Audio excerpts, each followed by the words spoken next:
Hello दोस्तों। Good evening, नमस्कार। आप सभी का एक बार फिर से बहुत बहुत स्वागत है आप सभी के अपने यूट्यूब चैनल परीक्षा की शिक्षा में। आई होप कि आप सभी अच्छे होंगे, आपकी जो तैयारी है बढ़िया तरीके से चल रही थी। जो बच्चे क्लास में फर्स्ट टाइम पहली बार नए, उन सबको बताते हैं हमारे आपकी बीएड परीक्षा 2024 को आपकी तैयारी रेगुलर बेसिस पे करवाई जा रही थी। जिसे भी तैयारी पूरी करनी है, कंप्लीट करनी है, साथ ही चैनल को जो है सब्सक्राइब करके हमारे साथ जुड़ जाइए और उसके बगल में बेल आइकन जो है उसको ऑन कर लेंगे आप सभी लोग, ठीक है।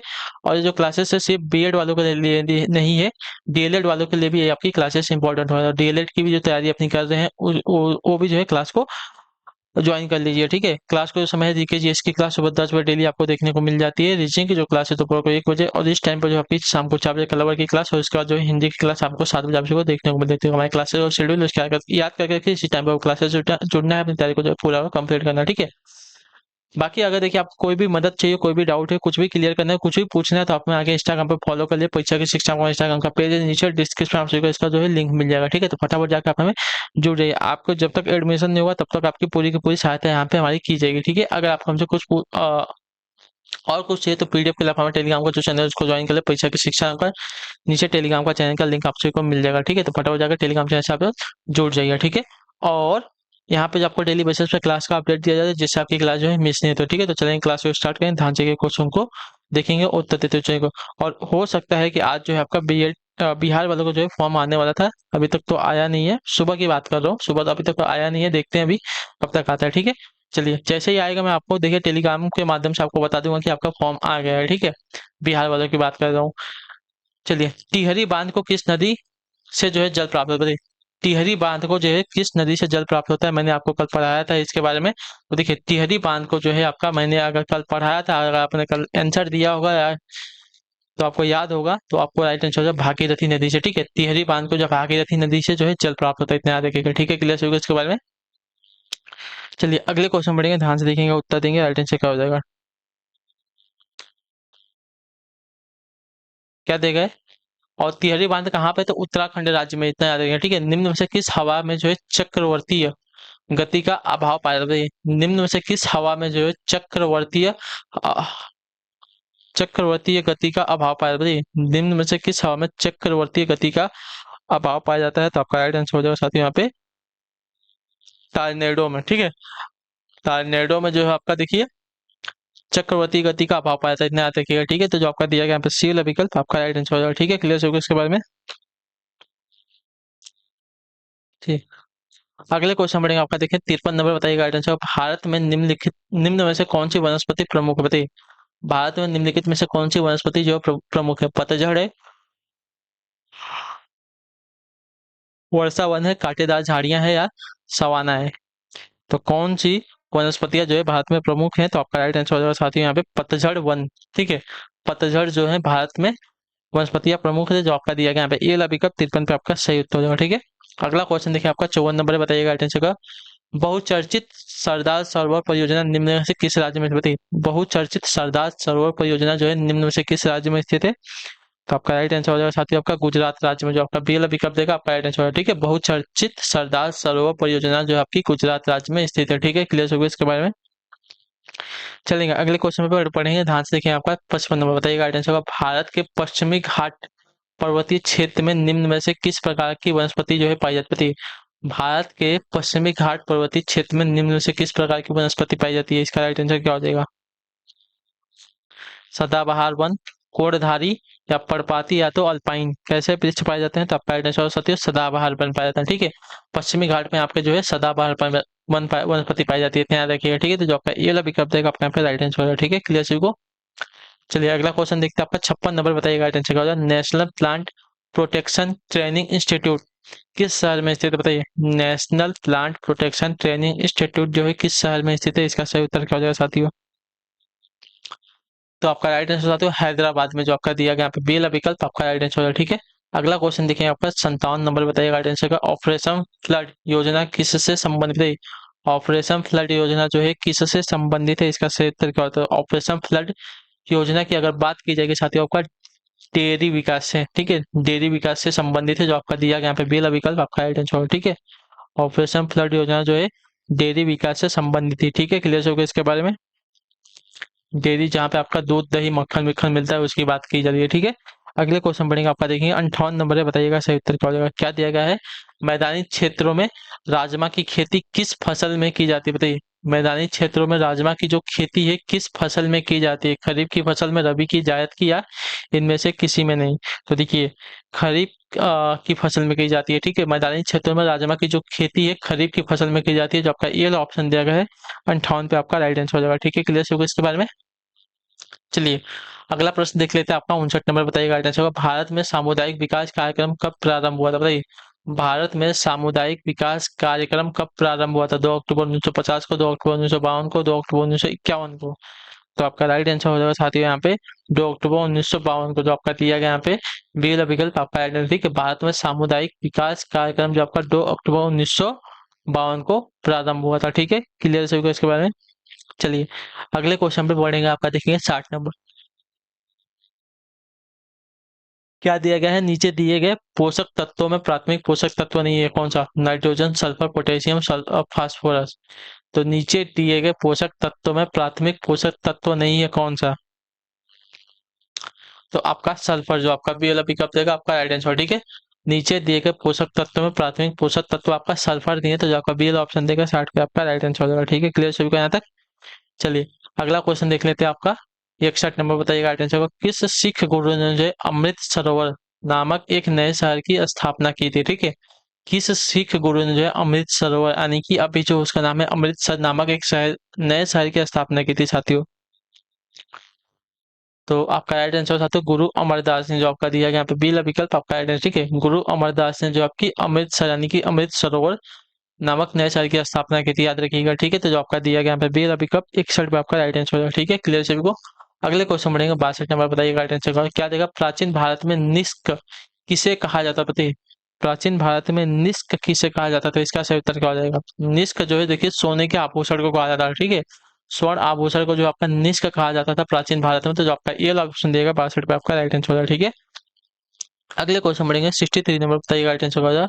जयपुर, दिल्ली, मथुरा तथा उज्जैन में जंतर मंतर के नाम से वेधशाला का निर्माण किसने कराया था, बताइए। जयपुर, दिल्ली, मथुरा तथा उज्जैन में जो है जंतर मंतर के नाम से वेधशाला का निर्माण किसने करवाया था।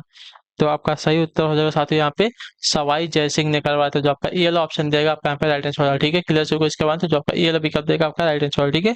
जयपुर, दिल्ली, मथुरा तथा उज्जैन में जंतर मंतर के नाम से वेधशालाओं का जो निर्माण है राजा सवाई जयसिंह ने करवाया था, ठीक है। क्लियर होगा यहाँ तक। चलिए फिर अगला क्वेश्चन देखते हैं आपका 64 नंबर, बताइएगा राइट आंसर होगा। फारसी में साप्ताहिक मिरात उल अकबर, सॉरी, फारसी में साप्ताहिक मिरात उल अखबार का को कौन प्रकाशित करता था, बताइए। फारसी में साप्ताहिक जो है मिरात उल अखबार को कौन प्रकाशित कराता था साथियों, इसका सही उत्तर क्या हो जाएगा। तो इसका राइट आंसर हो जाएगा साथियों यहाँ पे राजा राममोहन राय, जो आपका बी वाला विकल्प देगा आपका राइट आंसर, ठीक है। फारसी में साप्ताहिक मिरात उल अखबार को जो है राजा राममोहन राय जो है प्रकाशित करवाते थे, ठीक है। तो जो आपका दिया गया यहाँ पे बी वाला विकल्प आपका राइट आंसर हो जाएगा, ठीक है। क्लियर होगा इसके बारे में। चलिए फिर अगले क्वेश्चन बढ़ेंगे आपका, देखेंगे 65 नंबर, बताइएगा राइट आंसर का क्या दिया गया है। बंगाल का द्वैध शासन कब से कब तक जो है चला था, बताइए। बंगाल का द्वैध शासन जो है कब से कब तक चला था, इसका राइट आंसर क्या हो जाएगा। तो इसका सही उत्तर साथियों 1665 से 1772 ईस्वी तक, ठीक है। जो आपका दिया गया सी वाला विकल्प आपका राइट आंसर, ठीक है। बंगाल का द्वैध शासन जो है 1765 से लेकर 1772 ईस्वी तक चला था, ठीक है। क्लियर सभी को इसके बारे में। चलिए फिर अगला क्वेश्चन देखते हैं आपका क्या देगा 66 नंबर, बताइएगा राइट आंसर होगा। मानव विकास सूचकांक यानी कि HDI किस अर्थशास्त्री की देन है, बताइए। मानव विकास सूचकांक जो है किस अर्थशास्त्री की देन है। एडम स्मिथ की, अमर्त्य सेन की, किन्स की, या महबूब उल हक की। तो देखिए मानव विकास सूचकांक जो है आपकी महबूब उल हक की देन है, तो जो आपका दिया गया जो डी वाला विकल्प आपका राइट आंसर हो जाएगा, ठीक है। क्लियर सभी को इसके बारे में। क्लियर है सभी को यहाँ तक। चलिए फिर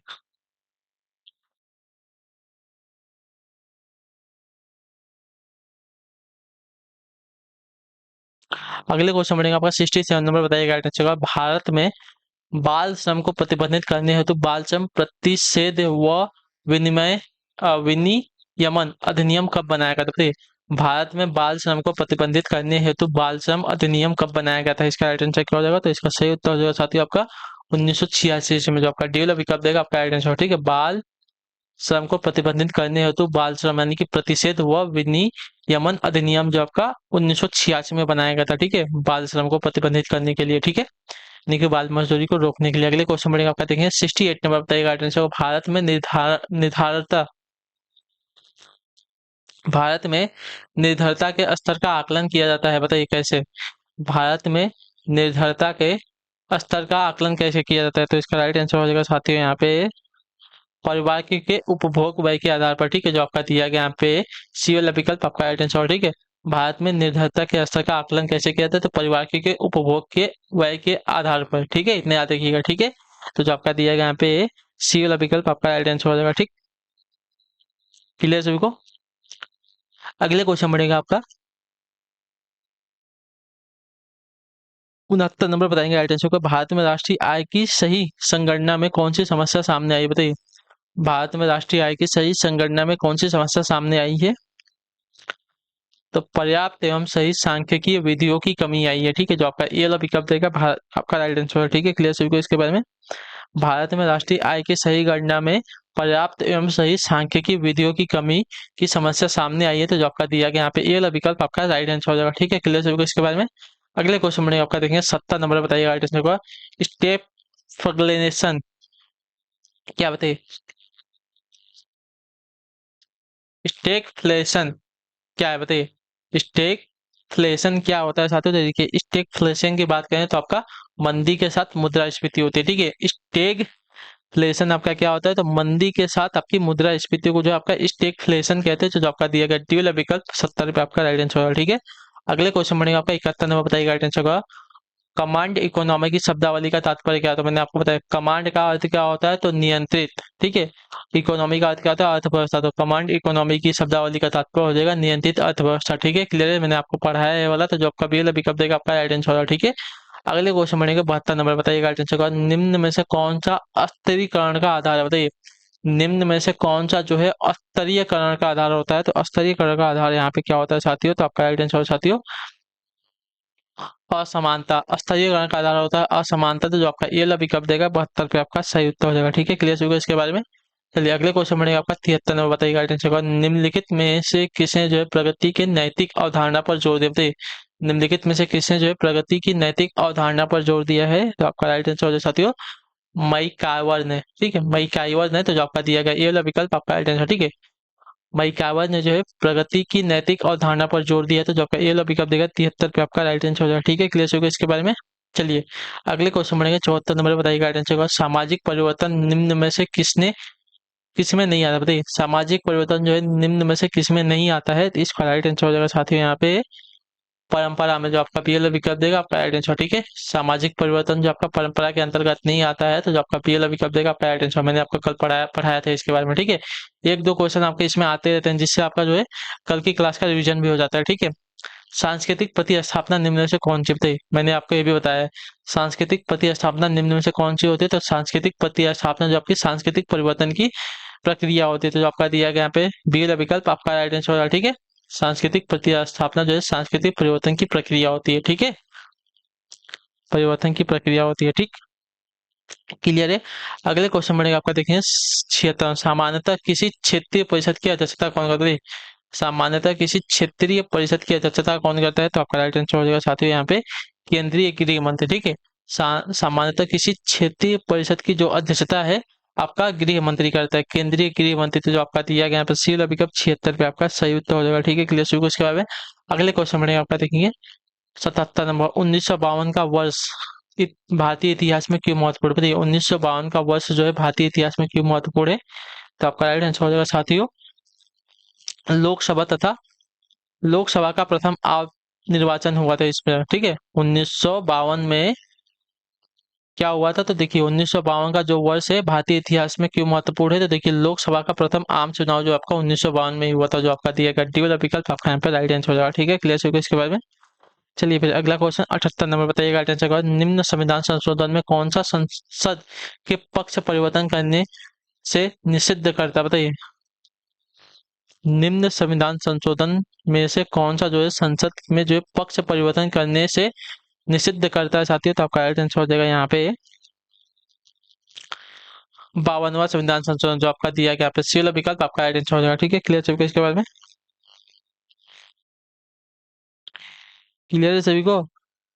52वां संविधान संशोधन जो है संसद में पक्ष परिवर्तन करने से निषिद्ध करता है, इतने याद रखिए। ठीक है, पक्ष परिवर्तन, दल बदल वाला जो कानून आया था, इसका 52वें संविधान संशोधन में आया था। ठीक है, 79 नंबर, मौलिक अधिकारों को लागू करने के लिए रीट किसके द्वारा जो है जारी की जाती है, बताइए। मौलिक अधिकारों को लागू करने के लिए जो रीट है किसके द्वारा जारी की जाती है? संसद के द्वारा, राष्ट्रपति के द्वारा, उच्चतम न्यायालय के द्वारा या चुनाव आयोग के द्वारा? तो आपका राइट आंसर हो जाएगा साथियों यहाँ पे उच्चतम न्यायालय के द्वारा जो आपका दिया गया यहाँ पे सी वाला विकल्प आपका राइट आंसर। ठीक है, मौलिक अधिकारों को लागू करने के लिए जो रीट है उच्चतम न्यायालय के द्वारा लागू की जाती है। ठीक है, अगला क्वेश्चन देखिए आपका 80 नंबर है। संविधान का व्याख्याकार और संरक्षक कौन है, बताइए। संविधान का व्याख्याकार और संरक्षक कौन है साथियों? सर्वोच्च न्यायालय, राष्ट्रपति, संसद या भारत का महाधिवक्ता है? तो आपका राइट आंसर है साथियों यहाँ पे सर्वोच्च न्यायालय। संविधान का व्याख्याकार और संरक्षक जो आपका सर्वोच्च न्यायालय, तो जो आपका ये वाला विकल्प देगा आपका राइट आंसर। ठीक है, अगले क्वेश्चन में 81 नंबर बताइएगा राइट आंसर। रऊफ किस राज्य की प्रमुख लोक नृत्य, बताइए। रऊफ जो है किस राज्य की प्रमुख लोक नृत्य शैली है साथियों? इसका राइट आंसर क्या हो जाएगा? गुजरात का है, पश्चिम बंगाल का, जम्मू कश्मीर का या हिमाचल प्रदेश का? तो रौफ जो है आपका देखिए जम्मू एंड कश्मीर राज्य की जो है प्रमुख लोक नृत्य शैली है, तो जो आपका दिया गया सी वाला विकल्प 81 पे आपका राइट आंसर हो जाएगा। ठीक है, क्लियर है? अगले क्वेश्चन में 82 नंबर पे बताइएगा राइट आंसर का, ध्यान से देखिएगा, उत्तर देने की कोशिश करिएगा। सही तो निम्नलिखित लोक नृत्य और राज्यों के युग्मों में कौन सा एक सुमेलित नहीं है? ठीक है, तमाशा जो आपका महाराष्ट्र दिया गया, घूमर आपका हरियाणा दिया गया, कजरी आपका उत्तर प्रदेश दिया गया, गिद्धा जो आपका पंजाब दिया गया है। तो कौन सा एक सही सुमेलित नहीं हमको ये बताना है। तो देखिए घूमर जो आपका देखिए हरियाणा राज्य में नहीं होता, आपका राजस्थान राज्य में होता है। ठीक है, तो घूमर जो आपका हरियाणा से संबंध नहीं होगा, राजस्थान से होगा, जो आपका दिया गया यहाँ पे बी विकल्प आपका यहाँ पर राइट आंसर हो जाएगा। ठीक है, क्लियर से तमाशा आपका महाराष्ट्र में, कजरी आपका उत्तर प्रदेश में, गिद्धा आपका पंजाब में, आपका सही है। ठीक है, अगले क्वेश्चन में आपका देखें 83 नंबर पे बताइएगा राइट आंसर हो जाए। ध्यान से देखिए, भीमबेटका गुफाएं किसके लिए प्रसिद्ध है, बताइए। गुफाओं के चित्र, शैल चित्रों के लिए, खनिज के लिए, बौद्ध प्रतिमाओं के लिए या सोन नदी का उद्गम स्थल है? बताइए भीमबेटका की जो गुफाएं हैं किसके लिए प्रसिद्ध है? तो भीमबेटका की जो गुफाएं हैं प्रसिद्ध है आपकी गुफाओं के शैल चित्रों के लिए, जो आपका ए वाला ऑप्शन देगा आपका राइट आंसर होगा। ठीक है, क्लियर से हुआ है? भीमबेटका की गुफाएं जो है किसके लिए प्रसिद्ध है? गुफाओं के चित्र शैली के लिए। ठीक है, शैल चित्रों के लिए। अगले क्वेश्चन में आपका 84 नंबर उत्तर देने की कोशिश करें राइट आंसर होगा।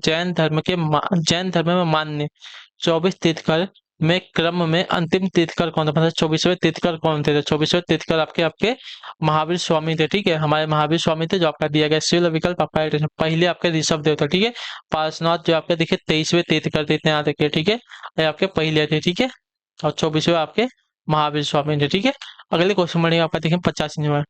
बौद्ध धर्म में स्तूप किसका प्रतीक होता है? बताइए बौद्ध धर्म में स्तूप जो है किसका प्रतीक होता है? तो बौद्ध धर्म में स्तूप जो है प्रतीक होता है साथियों आपका महापरिनिर्वाण का, जो आपका दिया गया यहाँ पे डी वाला विकल्प आपका राइट आंसर हो जाएगा। ठीक है, क्लियर होगा इसके बारे में? क्लियर है यहाँ तक सभी का? बौद्ध धर्म में स्तूप जो है महापरिनिर्वाण का प्रतीक होता है, इतने याद रखिएगा। ठीक है, क्लियर होगा इसके बारे में? अगले क्वेश्चन पढ़ेगा आपका 86 नंबर बताइएगा निम्नलिखित में से कौन सा कथन जो है दबाव समूह का अर्थ बोध कराता है? बताइए निम्नलिखित में से कौन सा कथन जो है दबाव समूह का अर्थ बोध कराता है? तो आपका राइट आंसर हो जाएगा साथियों यहाँ पे कौन सा वाला? तो सी वाला, नीति संबंधित निर्णयों को नियंत्रित करने हेतु प्रभाव डालने वाला समूह। ठीक है, नीति संबंधित निर्णयों को नियंत्रित करने हेतु प्रभाव डालने वाला जो समूह है किसका बोध कराते हैं? तो दबाव समूह का बोध कराते हैं। ठीक है, याद रखिएगा, नीति संबंधित निर्णयों को नियंत्रित करने हेतु प्रभाव डालने वाले समूह किसका? तो दबाव समूह का अर्थ बोध कराते हैं, इतने याद रखिए। ठीक है, क्या क्लियर है को? चलिए अगले क्वेश्चन बढ़ेगा आपका 87 नंबर बताइए गाइडेंस होगा। भारत के किस एकमात्र संघ राज्य क्षेत्र का अपना उच्च न्यायालय है? बताइए भारत के किस एकमात्र संघ राज्य क्षेत्र का जो है आपका एक अपना उच्च न्यायालय है? तो उच्च न्यायालय आपका कहाँ पे है? तो आपका नई दिल्ली में है। ठीक है, दिल्ली में है, तो आपका राइट आंसर हो जाएगा डी वाला विकल्प। ठीक है, तो भारत के एकमात्र दिल्ली संघ राज्य क्षेत्र का अपना उच्च न्यायालय, इतना याद रखिएगा। ठीक है, क्लियर हो तो आपका डीएल ऑप्शन देगा आपका यहाँ पर राइट आंसर। अगले क्वेश्चन बढ़ेगा आपका 88 नंबर। ट्रेमन सिद्धांत के अंतर्गत किसे सहायता प्रदान की गई है? ट्रेमन सिद्धांत के अंतर्गत जो है किसे जो है सहायता प्रदान की गई है? ईरान को, तुर्की को या सभी को? तो आपका राइट आंसर हो जाएगा साथियों यहाँ पे ट्रेमन सिद्धांत के अंतर्गत ईरान, यूनान, तुर्की सभी को जो है सहायता प्रदान की गई, तो जो आपका दिया गया डी वाला विकल्प 88 पे आपका राइट आंसर होगा। ठीक है, अगला क्वेश्चन देखें 89 नंबर बताइएगा टीचर को, किस संविधान संशोधन द्वारा जो है वयस्क मताधिकार की जो आयु है 21 वर्ष से घटाकर आपकी 18 वर्ष कर दी गई थी।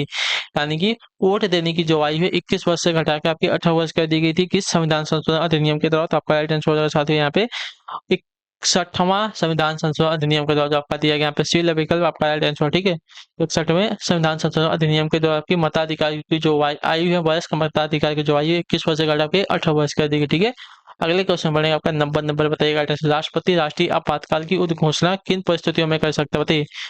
राष्ट्रपति जो है राष्ट्रीय आपातकाल की उद्घोषणा किन परिस्थितियों में कर सकता है। तो आपका राइट आंसर साथियों देखिए, युद्ध, बाह्य आक्रमण, सशस्त्र विद्रोह और उपयुक्त सभी के लिए। ठीक है, तो जो आपका दिया गया डी वाला विकल्प आपका राइट आंसर। ठीक है, राष्ट्रपति जो है राष्ट्रीय आपातकाल की घोषणा सशस्त्र विद्रोह, युद्ध और बाह्य आक्रमण के जो परिस्थितियां हैं इसमें कर सकता है, इतना याद रखिए। ठीक है, अगले क्वेश्चन बढ़ेगा आपका, देखिए क्या दिया गया है 91 नंबर। दानवीर कर्ण का अंतिम दान क्या था बताइए। दानवीर कर्ण का अंतिम दान क्या था। तो दानवीर कर्ण का अंतिम दान जो है आपका सोने का दांत था। ठीक है, जो आपका दिया गया यहाँ पे बी वाला विकल्प आपका राइट आंसर हो जाएगा। ठीक है, याद रखिए दानवीर कर्ण का अंतिम दान क्या था। तो सोने का दांत। ठीक, अगले क्वेश्चन बढ़ेगा आपका 92 नंबर उत्तर थे, महाभारत युद्ध के पश्चात जो महारथी बचे थे उनकी संख्या कितनी थी बताइए। महाभारत युद्ध के पश्चात जो महारथी बचे थे उनकी संख्या कितनी थी। तो आपका राइट आंसर होगा साथियों 18 महारथी बचे थे। ठीक है, जो आपका दिया गया यहाँ पे ये वाला विकल्प आपका राइट आंसर। ठीक है, करोड़ों के पक्ष से कितने, तो 3 बचे थे। ठीक है, याद रखिएगा।